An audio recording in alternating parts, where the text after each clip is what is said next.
Howdy. With this video, I want to go over Plato a little bit, kind of introduce Plato, and go over blog post number 1. With Plato, we're going back about 2,400 years, and Socrates and these two dialogues are hitting at an interesting time in Greece. They've just lost the Peloponnesian War with Sparta about 5 years prior. So the golden age of Greece is kind of faded. And you can kind of see the Athenians are not quite as willing to put up with Socrates as maybe they were when things were better. Um, for the readings, you're going to go to this links to readings. We're going to read the Euthyphro and the Apology. Euthyphro, kind of a classic dialogue by Plato. We have two people here, Socrates and Euthyphro. Socrates, the great Athenian philosopher, who's on his way to defend himself against charges of impiety, uh, which will be covered in the Apology. Unfortunately for Euthyphro, he meets Socrates along the way, right in front of the court, so to speak, and Socrates is kind of ready to ambush him. And Euthyphro Socrates is being charged with impiety, not believing in the gods of the state, and things like this. And Euthyphro is going to try and pass him off as an expert in piety. Piety kind of being, behaving like a person of faith or something like that. Um, Kind of a hard word to define, which we're going to see in this dialogue here. Some things to notice as you're reading the dialogue. Kind of notice that Socrates kind of engages in what's sometimes called negativity. Uh, he doesn't come in and assert, the idea that I know what piety is, but he kind of finds someone who says they know what piety is and starts examining them and questioning them and finding out that that person doesn't really know much about what they said they knew. And this is what's going to happen to Euthyphro.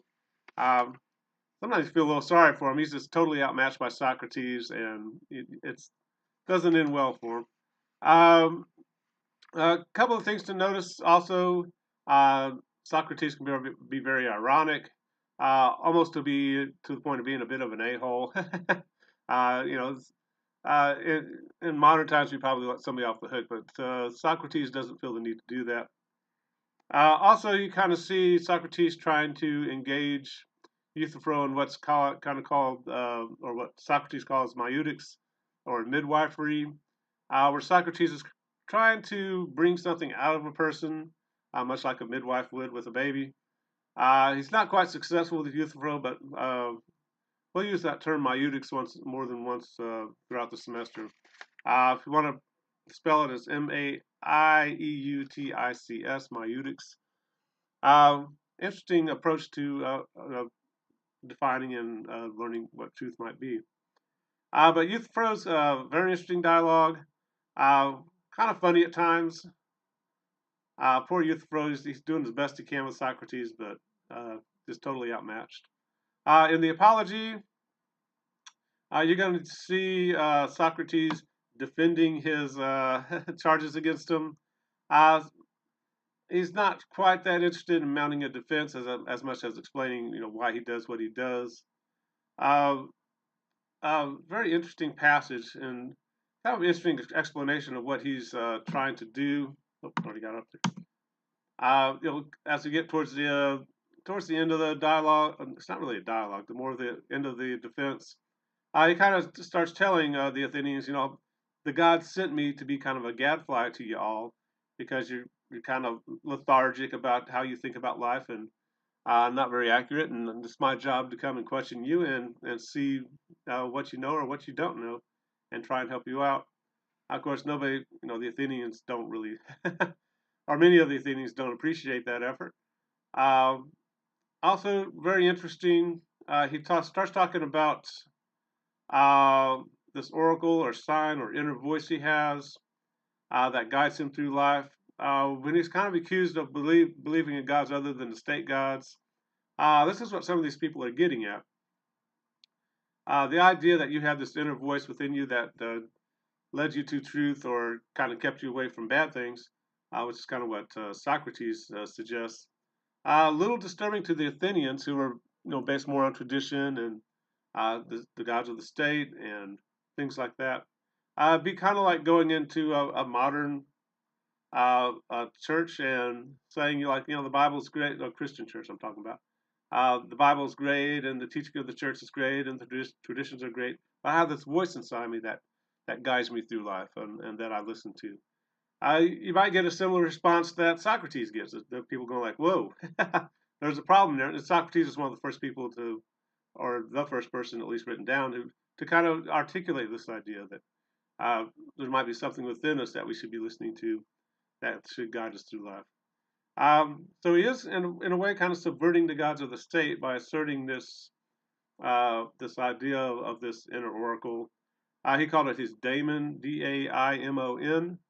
Uh, and we're going to pick up this concept definitely when we get to Kierkegaard and Emerson and some others later on. So a good place for us to start with these two dialogues. Um, and again, kind of notice Socrates is a bit of a smart aleck. That's a nice way to put it. His apology is anything but, right? It's supposed to be a defense, but he doesn't really make that strong of an effort. He's more interested in telling the Athenians why they're wrong and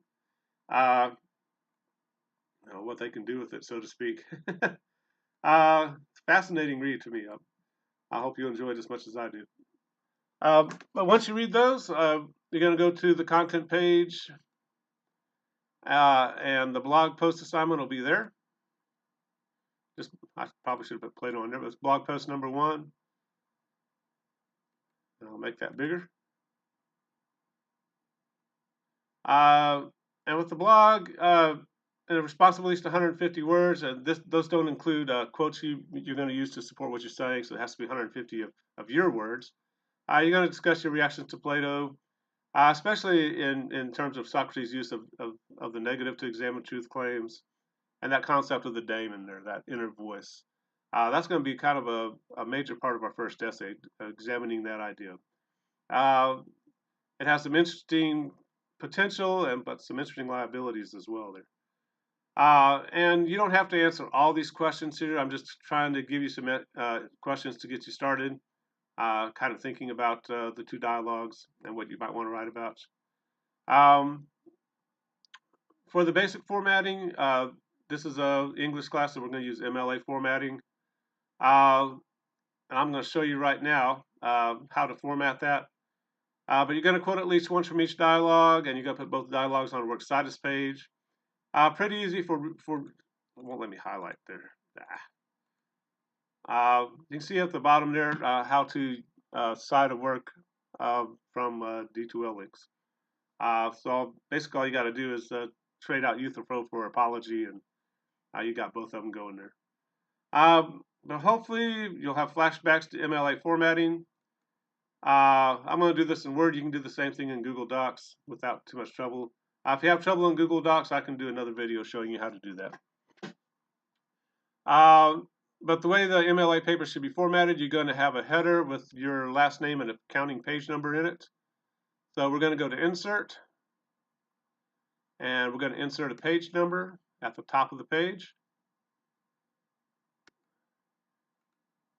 And it pops the number right up there. And you're going to type your last name, and then close header and footer. If you just put like Smith1 or whatever your last name is, it's just going to say Smith1 on all your pages, and it won't count your pages. It should go to Smith2 with the next page, or obviously you're going to use your own last name. After that, you want to get into double space, just up that up and down arrow, and 2.0. You want your name, my name, class and section number, and then the date. Today's the 16th. Oops. Day, month, and year.